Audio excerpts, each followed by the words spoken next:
Over 2,500 years ago, one of the most miraculous events in biblical history unfolded. God stopped the sun. This moment wasn't just a display of divine power, but a testament to Joshua's unwavering faith, the Israelites' relentless pursuit of their destiny, and the overwhelming triumph of divine intervention. After Moses led the Israelites out of Egypt and through the wilderness, they reached the plains of Moab, standing on the threshold of the Promised Land. Aware that his time was coming to an end, Moses appointed Joshua, the son of Nun, as the new leader of the people. Joshua had proven himself not only as a loyal servant and courageous warrior, but also as one of the two spies, alongside Caleb, who had trusted in God's promise that the Israelites would inherit the land of Canaan. In a sacred moment, Moses laid his hands on Joshua in front of the people, passing the mantle of leadership to him. Before his death, Moses delivered his final instructions and blessings to the Israelites. He reminded them of God's faithfulness, how he had delivered them from slavery in Egypt and sustained them for 40 years in the wilderness. He warned them to remain obedient to God's commandments, for they were about to enter a land filled with temptations and foreign gods. Moses knew the challenges ahead and urged them not to falter in their faith. After Moses' passing, Joshua stood alone, charged with the responsibility of leading the Israelites into the Promised Land. His first challenge loomed before him. How could a wandering people, fresh from decades in the wilderness, conquer fortified cities and mighty nations? Yet Joshua's strength did not lie in military tactics. It lay in his unshakable trust in God. The first major obstacle was the swollen Jordan River, which blocked their path to the Promised Land. With thousands of people to lead, crossing the river seemed impossible. But Joshua, following God's command, instructed the priests carrying the Ark of the Covenant to step into the water.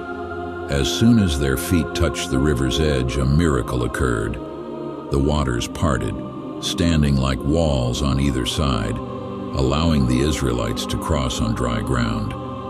This miraculous crossing was more than a logistical solution. It was a powerful sign that God was with Joshua, just as he had been with Moses when the Red Sea was parted. God's presence and guidance remained steadfast as the Israelites embarked on their journey into the Promised Land. However, their challenges had only begun. Their next trial was the formidable city of Jericho, known for its massive, impenetrable walls. The Israelites, nomadic and without the siege weapons necessary to breach the city's defenses, faced what seemed like an impossible task. But Joshua, trusting in God rather than conventional wisdom, sought divine guidance. God's instructions were unconventional: march around the city once a day for 6 days in silence, and on the 7th day, march around it 7 times.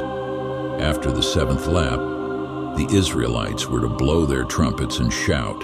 From a human perspective, this strategy made no sense, yet Joshua obeyed, and on the 7th day, as the people shouted, the mighty walls of Jericho collapsed. The city was theirs. This victory was not achieved through warfare. It was a divine act, a clear sign that God himself was leading the Israelites' conquest. They were not merely fighting physical enemies, but fulfilling a divine mandate. After Jericho, the Israelites grew confident. Their next target, the small town of Ai, seemed an easy victory. But Joshua, acting without first consulting God, led his people into battle, only to face a disastrous defeat. Devastated, Joshua sought God's guidance, and God revealed that a soldier had taken spoils from Jericho, disobeying his command to destroy everything. This act of disobedience had led to their defeat. Once the sin was addressed and the stolen goods destroyed, God's favor returned, and the Israelites captured Ai. This experience taught Joshua the critical importance of obedience and humility. Success would not come from human strength, but from reliance on God's guidance. The greatest test for Joshua came when three powerful tribes allied to crush the Israelites. Outnumbered and facing overwhelming odds, Joshua sought God's counsel once again. God promised victory, and during the battle he sent fire from heaven to aid the Israelites. But as the day wore on, Joshua realized that nightfall would give the enemy a chance to regroup. In an extraordinary act of faith, Joshua prayed for the sun to stand still, and God granted his request. In one of the most astonishing moments in the Bible, the sun halted in the sky, extending daylight until the Israelites secured their victory. Time itself obeyed the will of God, and the people of Israel witnessed firsthand the limitless power of their Creator. Joshua's victories in the Promised Land were not due to military strategy or superior weaponry. They were the result of unwavering faith in God. From the parting of the Jordan to the fall of Jericho, to the day the sun stood still, Joshua's journey was marked by acts of obedience and divine intervention. Each victory reinforced the truth that with God, no obstacle is too great and no challenge insurmountable. Joshua's story remains a powerful reminder for us today. When we face seemingly impossible odds, we don't need to rely solely on our own strength or wisdom. Like Joshua, we can turn to God for guidance, trusting that He will lead us to victory no matter how overwhelming the challenge may seem.